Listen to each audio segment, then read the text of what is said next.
L'amour, on en parle partout, films, chansons, réseaux sociaux. Mais en vrai, c'est quoi? La Bible, elle, ne s'embrouille pas, elle identifie 4 types d'amour différents. Chacun a un rôle précis, un impact spécifique dans ta vie. Et c'est bien plus profond qu'un simple « je t'aime ». L'amour, selon Dieu, ce n'est pas juste une émotion, c'est une force, une décision, un engagement.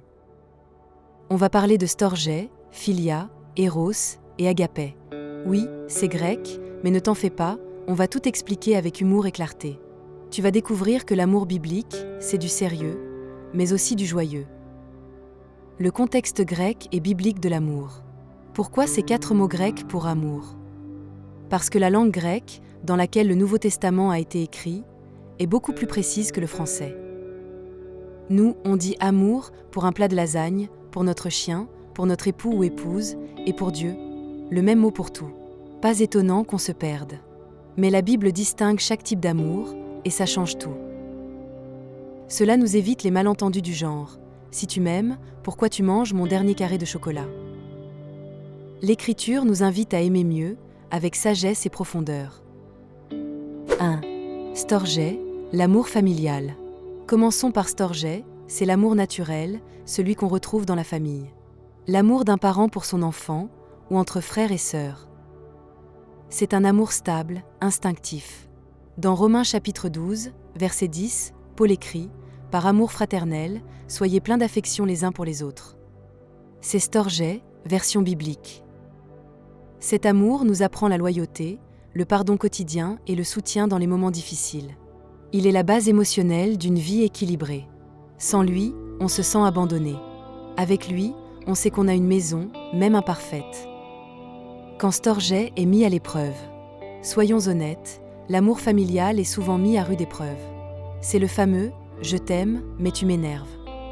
Même dans la Bible, on voit des familles avec des tensions, demande à Joseph, vendu par ses frères. Pourtant, storgé survit souvent aux disputes. Pourquoi?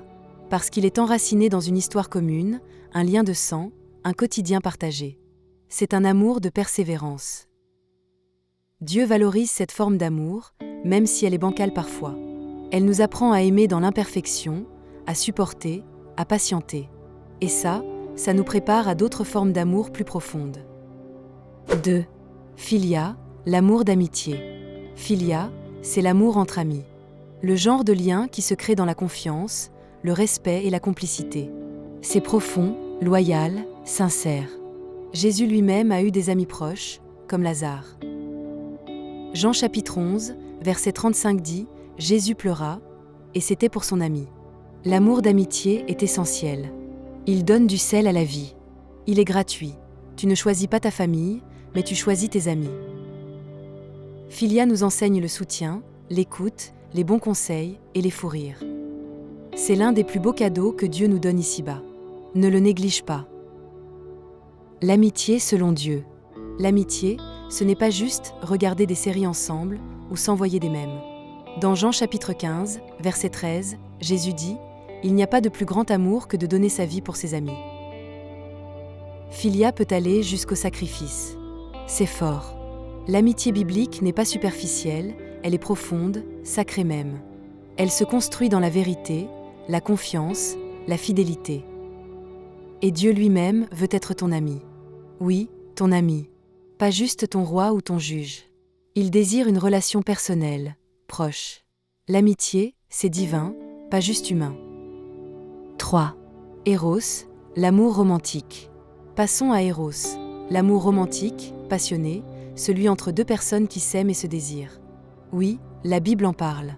Le Cantique des Cantiques est rempli d'expressions éros, poétiques, parfois torrides. Ce type d'amour est bon, dans le bon cadre. Dieu n'a pas peur de l'intimité, il l'a créée. Genèse chapitre 2, verset 24 dit « L'homme s'attachera à sa femme, et ils deviendront une seule chair ». Éros est puissant, intense, mais fragile aussi. Il peut bâtir ou détruire. Il a besoin d'engagement, de respect, de maturité. C'est un feu, et comme tout feu, il doit être bien maîtrisé. Redonner à Éros sa juste place. Dans notre monde, Éros est souvent idolâtré ou rejeté. Soit c'est l'amour Instagram, soit c'est le tabou. Mais Dieu veut que Eros soit saint, fidèle, durable. 1 Corinthiens chapitre 7, verset 3 nous dit que les époux doivent se rendre l'affection due. L'intimité est un don, pas un piège. Mais sans amour véritable, elle devient vide, destructrice. Eros, c'est beau, quand il est accompagné de respect, d'honnêteté et de don de soi. Ce n'est pas un jeu. C'est une danse sacrée entre deux êtres unis. Et dans le mariage, c'est un langage d'amour que Dieu bénit. 4. Agapé, l'amour inconditionnel. Voici le sommet, agapé. L'amour inconditionnel. Celui de Dieu. Celui qui aime sans attendre en retour. Jean chapitre 3, verset 16. Car Dieu a tant aimé le monde qu'il a donné son Fils unique. Voilà agapé. C'est l'amour qui pardonne, qui relève, qui donne tout. Il n'est pas basé sur ce que tu fais, mais sur ce que tu es. C'est l'amour qui transforme, qui guérit, qui sauve. Ce n'est pas humain, mais divin. Et pourtant, Dieu veut le répandre en toi, pour que tu aimes comme lui. C'est ça, l'appel suprême, devenir un canal de cet amour-là. Aimer comme Dieu, mission impossible? Pas si on le laisse aimer à travers nous. Romains chapitre 5, verset 5, l'amour de Dieu a été répandu dans nos cœurs par le Saint-Esprit. Voilà la clé. Tu ne dois pas produire cet amour par toi-même. Tu dois le recevoir, puis le transmettre. Agapé, c'est l'amour qui pardonne 70 fois 7 fois. C'est tendre la main à l'ennemi. C'est prier pour ceux qui te blessent. Humainement, c'est fou. Spirituellement, c'est puissant. Ce genre d'amour change le monde. Et c'est exactement ce que Jésus attend de ses disciples, aimer comme lui. Agapé, ce n'est pas une émotion passagère. C'est un choix profond, souvent coûteux. Aimer quand on n'en a pas envie, quand ce n'est pas mérité, quand on pourrait choisir l'indifférence. C'est exactement ce que Dieu a fait pour nous. 1 Corinthiens chapitre 13, verset 4 à 7 décrit Agapé, « L'amour est patient, il est plein de bonté, il ne s'enfle pas d'orgueil, il supporte tout, il espère tout, il endure tout. » Ce n'est pas une carte de vœux, c'est une mission de vie. Ce genre d'amour guérit les cœurs, restaure les couples, construit les églises. Et bonne nouvelle, il commence en toi. Les déséquilibres de l'amour. Un amour mal placé peut devenir toxique. Aimer sans vérité, c'est flatter. Aimer sans limite, c'est s'épuiser. La Bible ne nous appelle pas à devenir des paillassons émotionnels. Même Jésus posait des limites. Marc chapitre 1, verset 35 montre qu'il se retirait pour prier, se ressourcer. C'est une forme d'amour aussi, prendre soin de soi pour mieux aimer les autres. Chaque type d'amour, storgé, philia, éros, agapé, a sa place. Mais aucun ne doit remplacer Dieu lui-même. Quand l'amour devient une idole, il nous détruit. Quand il est ancré en Dieu, il nous fortifie. Jésus, la synthèse parfaite des 4 amours. Jésus est l'exemple parfait des 4 formes d'amour réunies. Il a montré storgé en pleurant sur Jérusalem comme une mère pleure ses enfants. Il a vécu philia avec ses disciples, les appelant amis, dans Jean chapitre 15, verset 15. Il a respecté Éros en honorant le mariage, participant même à des noces, Jean chapitre 2, verset 1. Et bien sûr, il a incarné Agapé jusqu'à la croix. En regardant la vie de Jésus, tu peux voir chaque type d'amour dans sa version la plus pure. Il est le modèle à suivre, pas juste une théorie spirituelle. L'amour biblique, c'est lui en action. Comment nourrir storgé aujourd'hui? L'amour familial se cultive, surtout dans un monde où les familles sont souvent brisées ou compliquées. Storgé demande de la patience, du pardon, de la communication. Dans Éphésiens chapitre 6, verset 4, Paul exhorte les parents à ne pas irriter leurs enfants, mais à les élever avec amour. C'est un défi, surtout quand il y a du bruit, des tensions et des casseroles qui volent, au figuré, espérons. Mais Dieu peut restaurer même les liens les plus abîmés. Demande-lui de te remplir de storgé pour aimer ta famille au quotidien, même quand elle te renchèvre. Construire des amitiés solides avec philia, l'amour entre amis. Philia ne pousse pas tout seul comme une mauvaise herbe. Il faut le semer et l'entretenir. Proverbe chapitre 17, verset 17 dit « L'ami aime en tout temps, et dans le malheur il se montre un frère. » Pour avoir de vrais amis, il faut être un vrai ami.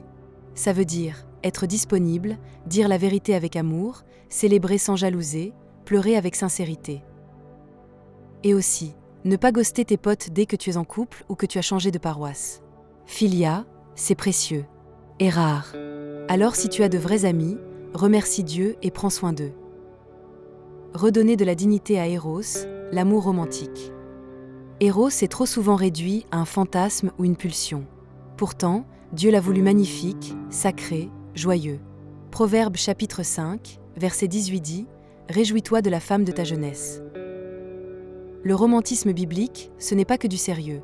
C'est aussi de la tendresse, de la fête, de la poésie, relit le Cantique des Cantiques.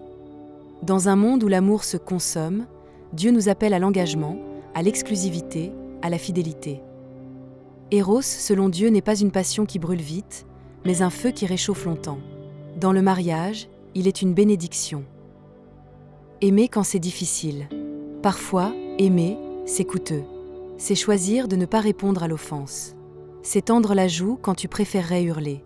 Luc chapitre 6, verset 27, « Aimez vos ennemis, faites du bien à ceux qui vous haïssent. » Ça pique non, mais c'est aussi là que l'amour devient un miracle. Agapé, l'amour inconditionnel, entre en scène. Ce n'est plus toi qui aimes, c'est Christ en toi. Et c'est là que ta foi devient concrète. L'amour difficile est souvent l'amour le plus puissant, car il démontre que tu ne dépends pas de tes émotions, mais de la puissance de Dieu. L'amour est la guérison intérieure. Aimer et être aimé guérit. Littéralement. Proverbe chapitre 17, verset 22, « Un cœur joyeux est un bon remède. » L'amour, quand il est sincère et aligné avec Dieu, répare les blessures les plus profondes. Combien de personnes ont été transformées parce qu'on leur a enfin dit « Je t'aime sans condition ». Jésus guérissait par ses paroles et par sa compassion. Aujourd'hui encore, un geste d'amour peut ouvrir une porte, déverrouiller un cœur, ramener une âme à la vie. L'amour n'est pas un luxe spirituel. C'est une urgence, une priorité, une arme de restauration massive, à consommer sans modération. L'amour, fruit du Saint-Esprit. Tu veux aimer comme Jésus? Tu ne peux pas sans le Saint-Esprit. Galates chapitre 5, verset 22 dit « Le fruit de l'Esprit, c'est l'amour, c'est le premier sur la liste. » Ce n'est pas un hasard. L'amour ne se force pas, il se reçoit. Quand tu passes du temps avec Dieu, quand tu lui ouvres ton cœur, il le remplit de son amour. Et ça déborde. Sur ton conjoint, tes amis, tes ennemis même. Tu n'as pas besoin d'attendre d'être parfait pour aimer bien. Tu as juste besoin d'être connecté à la bonne source, Dieu lui-même. Aimer, c'est vivre pleinement. Au final, aimer, c'est vivre. Pas juste survivre. 1 Corinthiens chapitre 13, verset 13 résume tout. Maintenant donc ces trois choses demeurent. La foi, l'espérance, l'amour, mais la plus grande de ces choses, c'est l'amour. Tu peux avoir tous les dons, toute la connaissance, toute la réussite. Sans amour, ça sonne creux. L'amour, c'est la signature de Dieu sur ta vie. C'est la preuve que tu es né d'en haut. C'est ce qui reste quand tout passe. Alors, aime. Aime bien. Aime vrai. Aime comme lui. Et tu verras, ta vie changera, et celle des autres aussi.